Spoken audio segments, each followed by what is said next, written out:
कराए कराची के कब्ज़ो करण जी तव्हां ॾिठो हूंदो न उर्दू चैनल ते कराची और सिंध चवनि था या कराची को मरकज़ जे हवाले करणु ये सॼा इहे प्लानिंग आहिनि। इहे वॾा वॾा शहर इहे सिंधी आबादियुनि खे ख़तमु करे हिते हज़ार एकड़नि ते हाणे ॾिसो तव्हां गेट खां वठी तव्हां हिते आहे तक़रीबन 30-40 किलोमीटर पंधु करे मुसलसल जॾहिं त हिन खे 16,000 एकड़ खां वधीक सुप्रीम कोर्ट मना करे छॾियो आहे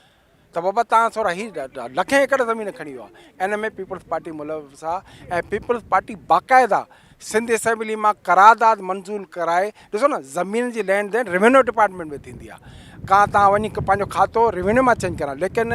पीपल्स पार्टी सिंध असेंबली मां करारदाद मंज़ूर कराए मली डेवलपमेंट अथॉरिटी खे 43 देयूं ॾिनो उनखे फुल ज़मीन जा पावर ॾिना ऐं 16 देयूं हुन ॾिनियूं आहिनि लियारी डेवलपमेंट अथॉरिटी बि हिते उते बि इहो सॼो सिस्टम हले पियो त जेका बि भींग थी आहे उहा MDA कई आहे ऐं हिते जी अमलदारनि कई आहे किथे जी ज़मीन हाणे हितां खां मोएदान या कंडजंग तक़रीबन 90 किलोमीटर परे आहिनि उतां जूं ज़मीनूं 1.5 लख 2 लख रुपया एकड़ माण्हुनि खां ज़मीनूं खणी ऐं उन्हनि खे हिते शिफ्ट कयो आहे। हिते जेके ख़ाली ज़मीनूं पिया उन्हनि शिफ्ट करे माण्हू हिते जेका मज़ामत थी आहे कल्ह माण्हू जॾहिं मैदान ते आहिनि पंहिंजा हीअ बुलडोज़र खणी ज़मीन हमार पे कयूं जॾहिं मक़ामी माण्हुनि मज़ामत कई तॾहिं उन्हनि खे चयो त बाबा अचो ऑफिसनि में तव्हां सां ॻाल्हायूं था माना अॻु में तव्हां उन्हनि सां ॻाल्हाए कोन था सघो तव्हां जिते 100 एकड़